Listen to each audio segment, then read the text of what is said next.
Alors j'étais hier dans une église, à l'association Le Chantier, dans le 12e, près du métro Montgallet, et il y avait une énorme fresque. Alors vous savez, sur l'Eucharistie, le pain est mon corps, le vin est mon sang. Alors je me suis dit, à quoi ça tient, à quoi ça relie tout ça? Je me suis posé la question. Et il est un fait qu'il y a dans les bénédictions judaïques, c'est une bénédiction sur le vin et sur le pain, qui correspondent au kidouche qu'on fait tous les Shabbats, avant de, avant de boire et de manger la halal, le pain spécial. Et en fin de compte, je me suis aperçu qu'il y avait une dimension écologique dans ce glissement. Parce que le pain et le vin sont des choses qui viennent de l'extérieur de l'homme. Hein. Il faut aller cultiver la terre, les céréales, la vigne, etc. En revanche, le corps et le sang, c'est quelque chose que nous avons en nous. C'est notre corps, c'est pas quelque chose qu'on vient prendre à l'extérieur, qu'on vient prendre à l'autre.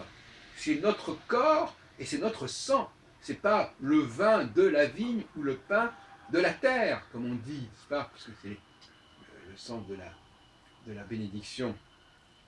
Béni sois-tu, Éternel, qui extrait, qui fait sortir le pain de la terre. Et l'autre, c'est béni sois-tu, toi, le créateur du fruit de la vigne. Voilà. Et je trouve ça tout à fait intéressant sur le plan écologique, parce que j'ai toujours pensé qu'il fallait en effet distinguer entre les énergies que nous avons en nous-mêmes, les potentialités que nous avons en nous-mêmes, à tous les niveaux, et qui n'exigent aucune aide extérieure, aucun usage d'éléments extérieurs. Il faut quand même se nourrir, mais enfin, dans l'immédiat, en tout cas, bon, alors ça c'est un autre problème qui est d'ailleurs assez complexe.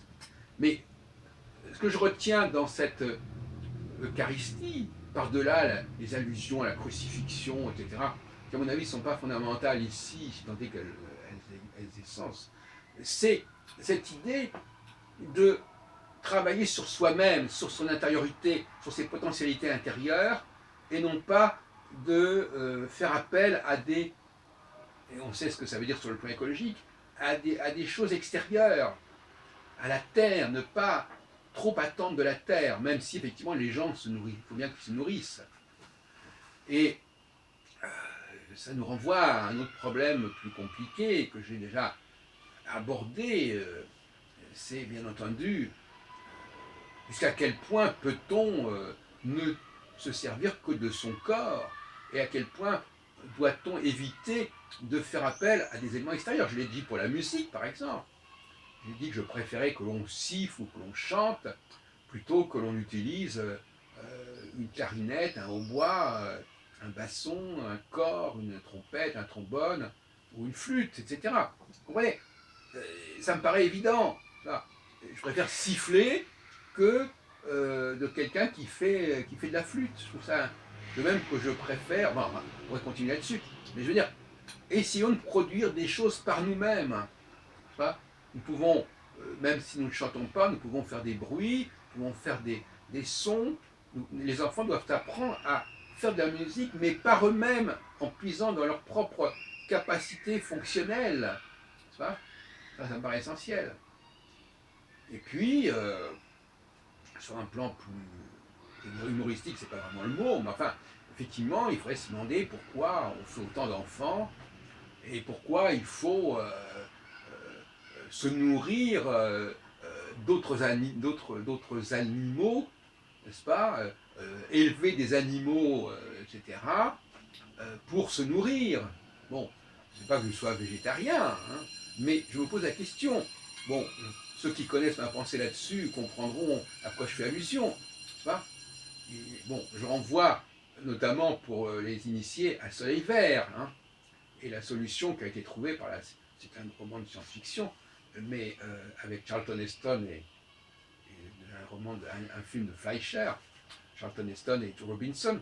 Mais il y a quelque chose là qui n'est pas complètement idiot. C'est un film d'ailleurs tout à fait remarquable, puisque les femmes aussi ont un statut particulier. C'est un film tout à fait extraordinaire.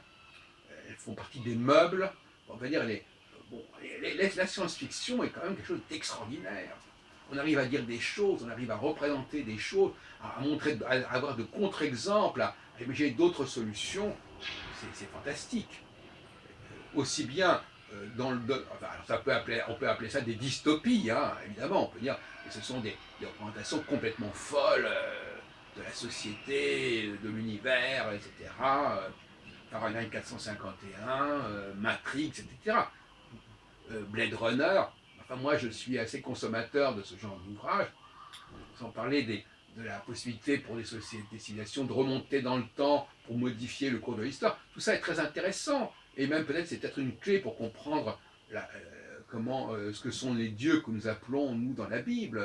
Peut-être que ces dieux, ils viennent, sinon d'un monde extérieur, extraterrestre, sinon peut-être du futur. Enfin bon, voilà. Donc ça me paraît intéressant.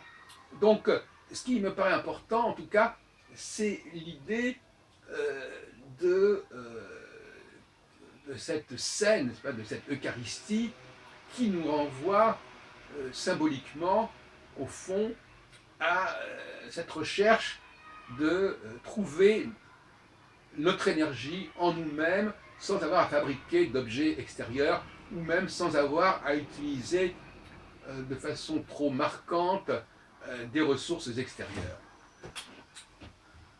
Et ça veut dire aussi, par exemple, pour une langue, de ne pas nécessairement emprunter à l'extérieur et trouver ses propres capacités de renouvellement en elle-même. On peut regretter par exemple que la langue hébraïque, que j'ai apprise il y a bientôt 50 ans, à l'époque était très peu truffée de mots européens, et maintenant il y en a des centaines.